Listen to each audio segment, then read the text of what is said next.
Greetings, AP U.S. History Scholars, for our review on Unit 13, the Great Depression and the New Deal. I'm looking at a review sheet here for my class from top to bottom here. You should know the parts of the New Deal coalition and which groups were in it and why they were in it. One group are the urban ethnics, or the immigrant population, especially on the big cities of the eastern seaboard. And remember, the Republican Party is more the party of the establishment, more the party of what we would call the old immigrants. The Democrats traditionally have received the urban vote, and the urban poor benefited from New Deal programs, and urban bosses gave patronage and help via democratic political machines, these local governments. The black population, make no mistake about it, there was a lot of discrimination, especially in the South.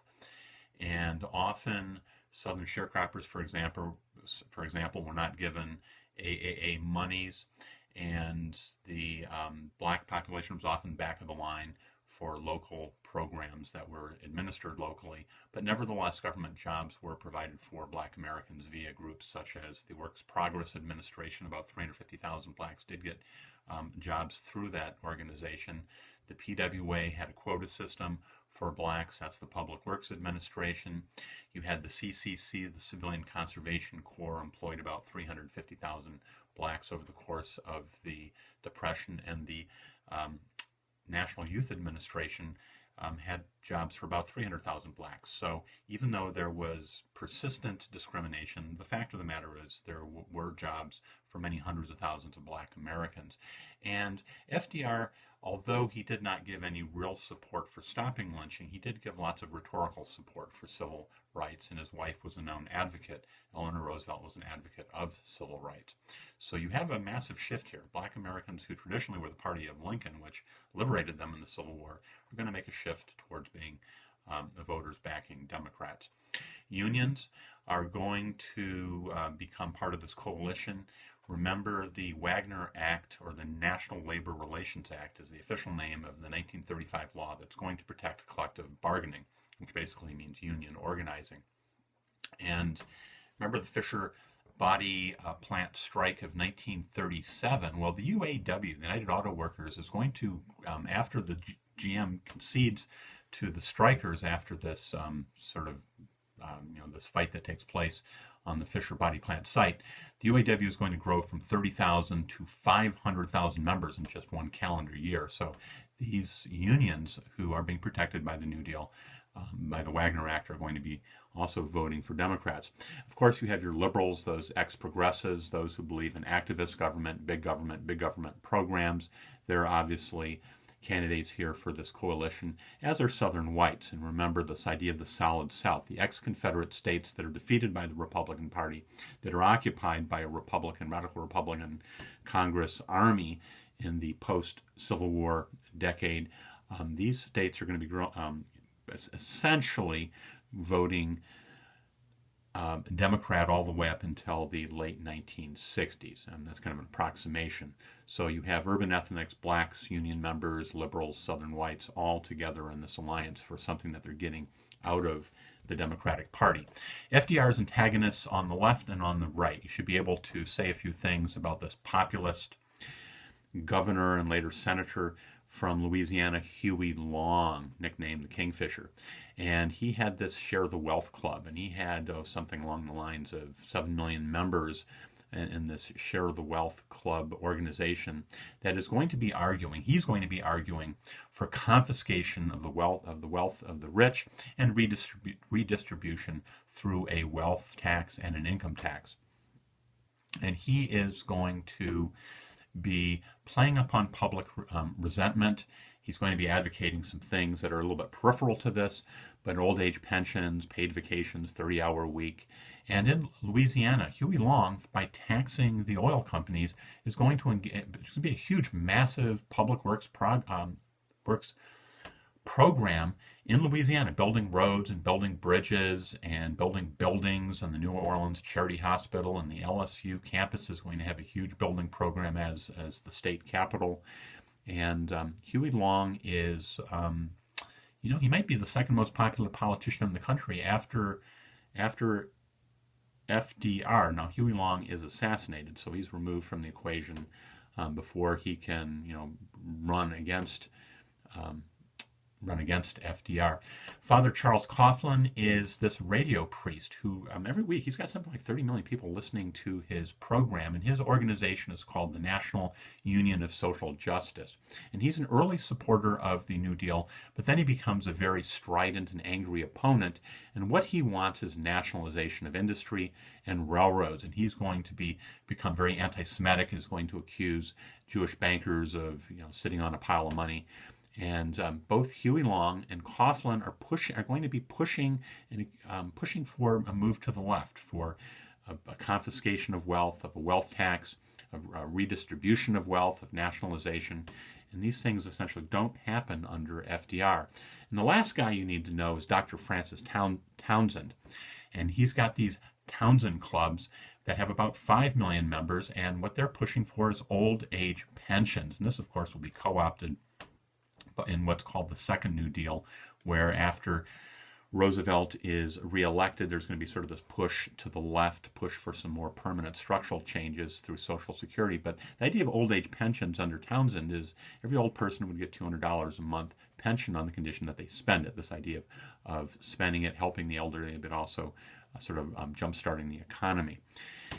On the right, who are FDR's opponents? Well, there are those conservatives in Congress that are going to grow a little bit stronger over time that are arguing that he is a socialist, that he is just wasting money, that he's encouraging people not to work because they're going to get free money, that he is driving up the deficit with no measurable progress. And keep in mind here, if you look at a chart of unemployment, it's going to go down quite a bit, but it's going to still be sort of catastrophic, and not catastrophic, but it's going to go from 25% down to maybe 10 or 15%, which is still, horrible. And they're arguing that what the United States is doing, expanding the scope of government, the reach of bureaucracy, taxation deficits, is not paying off. In the Supreme Court specifically, you have 2 Supreme Court cases which are striking down this idea of big government. One is the Schechter case, Schechter versus the U.S. This is nicknamed the sick chicken case. What's happening is these guys running, these chicken guys have a chicken, chicken butchery, a chicken meat shop, are going to be punished or going to be fined for selling what's called a sick chicken. And, there were these codes that the chicken industry had about which chickens you could sell and how you would sell them and whatever. And this chicken was not diseased or anything. It had apparently an egg that was in the chicken that was being sold, which technically made it sick. But the point of the decision of the Supreme Court is that the codes that the chicken industry wrote up had improperly, had given legislative power to an executive agency. So this is violating this idea of separation of powers. Secondly, this is an invalid use of the Commerce Clause. The Commerce Clause was meant to regulate trade between states, but here's a chicken that's being sold in some area around New York City, and this is an overreach of the government, which leads to the third argument, and that is this is violating the 10th Amendment. The 10th Amendment says that powers not specifically delegated to the Congress belong to the states, and that the Congress had no business telling these are actually some immigrants, Jewish immigrants, who telling them how to sell a chicken in New York City. And what this does is specifically it overturns the NRA, which was the centerpiece of the New Deal that was supposed to get businesses revitalized. It was giving businesses the right to meet together, to set quotas, to set codes. And in striking this down, you're limiting the reach of government. Also, Section 7A of the NRA allowed for union organization, minimum wage, and maximum hours. So all of this is being thrown out. This is something that that frustrated Franklin Delano Roosevelt immensely here. And it's going to lead to the court packing scheme. And when he's reelected, along with the Democratic Congress in the House and the Senate, he is going to propose expanding the Supreme Court for every person over 70, and it just turns out that these conservative judges, many of them are over 70, for every judge over 70, he would have the power under a a judicial procedures reform bill, basically called the court backing scheme, that he would have the power to, and remember, the courts can't fire a judge and they can't reduce their salary, but they can add judges. And the plan here is to increase the size of the court from 9 up to 15, and all these new 6 people would be appointed by Roosevelt to make the court more efficient, to make it more streamlined, to make it its job done. But really the plan here is to put people who will support FDR's legislation. And this does not pass the Congress. It's very interesting. The Congress sort of slaps FDR's hand, and this idea of putting an imbalance into the separation of powers. The other Supreme Court case which FDR is upset about is the Butler versus the U.S., and this is where the AAA, the Agricultural Adjustment Act, it was found unconstitutional. Remember, this is the act that gave money to farmers not to grow crops. The idea is to increase prices for farmers. And this is considered to be an overstep of the dual nature of federalism, that you have powers of the state, powers of the national government, and this is not something that the U.S. government should have the power to do, again, in violation of the 10th Amendment, which says that if a power is not specifically given to the Congress, it belongs to the states. So again, this idea of violating state power. And the whole irony, the whole interesting thing here is because FDR he's elected 4 times, he lives long enough to replace 8 of the 9 judges. So the courts eventually will, you might say, do his bidding or be thinking like him just by, the longevity of FDR in power. How did the New Deal bring stability to the banking system? Remember, the 1933 Emergency Banking Act this is in March of 33, is going to, after a 3-day bank holiday, is going to, along with the Fed, allow the Fed to issue more money so that banks can meet at what's called every legitimate call, every demand on money. So the Emergency Banking Act and the Fed together, and I'm not sure the details of how this all works, but it's going to make sure, it's going to guarantee that there is liquidity for banks that need to give money to their depositors who are asking for it. And the Emergency Banking Act is also going to take the United States off of the gold standard. The goal here is to create some inflation, to create some spending, to revive the economy. Later on, you have the Banking Act, which is not the same as the Emergency Banking Act, in June of 1933. What this is going to establish is the FDIC, the Federal Deposit Insurance Corporation, which is going to insure bank deposits. So you won't need to yank your money out of a bank to make sure you have it, because it will be guaranteed. It also set up what's sometimes this is called the Glass-Steagall Act, or the Banking Act of 1933. What this does is it separates safe banks from risky banks. Investment banking, which are investing such as in the stock market, those banks are clearly separated from what are called commercial banks. These are the banks that would make a loan for a home. And these banks would be more boring. They would be more stable. They wouldn't be able to play the odds on the stock market, but they're less likely to collapse because of speculation and bubbles and things like that. And just for future reference, the Glass-Steagall is done away with under Clinton with Republican backing, and this is going to, maybe a little editorial comment, is going to lead to the second worst crash in 2008 and what's called the Great Recession. But more on that later, perhaps. Progressivism and conservation. I will have a question on the test here, and you should know something about Teddy Roosevelt and the national parks and setting aside national forests and the idea of conservation. And you should know something about the New Deal and conservation. You do have the AAA, which is paying farmers to take land out of circulation for the purpose, farmland, for the purpose of driving up prices for things like corn and wheat and cotton. And this is going to be struck down by the Butler versus the U.S. as this overreach into state power by the federal government. And later on, you have the Soil Conservation Act, which is going to pass Congress and will pass constitutional muster. And this is going to pay farmers to reduce production to conserve the soil and to prevent erosion. And this is a little, perhaps, a subterfuge, but the courts are going to, perhaps because they also have more sympathetic appointees, is going to rule that this is an area within the purview of the U.S. Congress. No examples of the New Deal's 3 R's. The 3 R's, this comes up a lot in books and reviews and stuff on YouTube. And the 3 R's are relief, recovery, and reform. Relief is immediate help. People need food. People need jobs. People need to save their house now, today, this week.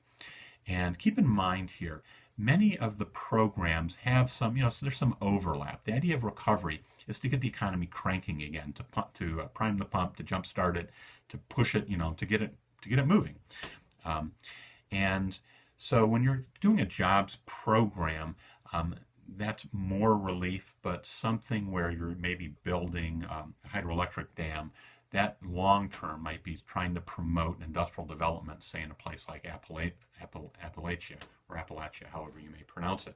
So relief is immediate, helping people who are down and out. Recovery is getting the economy going again. And reform are things which are going to stop, something like the collapse from happening ever again. And I'll just go through a few programs here, just some thoughts, nothing real long detail here. The Banking Act is setting up the FDIC. So this is a reform that's going to keep people from yanking money out of the banks and causing a run on the banks. Remember, by the time Roosevelt is being sworn in, thousands and thousands and thousands of banks have totally collapsed and people have lost their money. The Glass-Steagall Act is meant to stop banks from taking depositors' money and doing this dangerous, risky, speculative investing. You have the Civilian Conservation Corps giving jobs for young men basically to work in the woods. You have the Federal Emergency Relief Administration is giving money, giving grants to states to give out as needed. And this is something that would fall under relief, certainly. The Home Owner Loan Corporation, HOLC, is going to refinance mortgages. About 1 million people will have, what this means when you refinance a mortgage is you are able to pay a mortgage that's a smaller amount. You're getting a deal where you can pay less each month. And that is, I would think, would fall under relief. Tennessee Valley Authority, building hydroelectric dams in Appalachia. This is for power, for industrial development in an area that's very rural and very poor, also for flood control and for recreation purposes, sort of a side thing. But this could both be relief, but I think it's more recovery or for development. The Agricultural Adjustment Administration, this is paying farmers not to grow crops and eventually paying them for surplus crops at a fixed price. The AAA is meant to be sort of a prop under farmers, and I would think this would be sort of more of a recovery, not so much immediate relief. National Industrial Recovery Act. By the very words of FDR himself, this was the heart of the New Deal. This was meant to get businesses back on their feet by allowing them to avoid some of this antitrust legislation, allowing them to set prices, to set codes, to set rules for an industry to get together and to do what they need to do to revive big business. That's the NIRA, National Industrial Recovery Act. Will set up the NRA, nothing to do with National Rifle Association, but the National Recovery Administration. Public Works Administration, jobs program. The Civil Works program, a jobs program. The Federal Securities Act will set up the SEC, and the SEC, the Securities Exchange Commission, is meant to watchdog the stock market. This is meant to be a reform to, and again, I don't know all the details, it's a sort of an economist question here, but it's meant to give transparency, that you, the investor, know what's going on, that you're not being ripped off or lied to or scammed. The Federal Housing Administration is meant to make loans more available, where you're putting less down, and you're allowed to pay for a longer period of time, makes homes more available. This is not immediate relief, but this is meant for recovery, to get the real estate market growing again. The Works Progress Administration is a jobs program, and the AP really loves to point out this is a program that's giving jobs to actors, to theater programs, to artists, to people painting murals in post offices and things like that. The National Youth Administration, jobs program for young people. Social Security Act. Some of these, this is getting into what's called the Second New Deal. And the idea is, by being challenged on the left, Roosevelt is going to, this is FDR, of course. You have the Social Security Act, which was meant to be permanent. This is reform. It's meant to be, taking some money out of payroll checks here and putting it aside for people when they get elderly, that they have a government pension that they've paid into. You have the National Labor Relations Act, which is also called the Wagner Act, which is going to allow union organization. This is meant to be sort of a permanent strengthening of labor against big business. And this is involving some perhaps redistribution of wealth, not by taxation, but by forcing businesses to give better, fairer wages. And then you have the Fair Labor Standards Act, which will be passed in 1938. What this is going to do is it's going to set up minimum wage and maximum hours and overtime rules and things like that. This is a restructuring. This is a reform. And there's other programs here. I don't know, what your class, what you may have read in your textbook or whatever. You've got the Rural REA, Rural Electric Administration, which is going to be bringing electricity to farmers. Again, it's something sort of a reform. Arguably, it's meant to bring electricity into the countryside.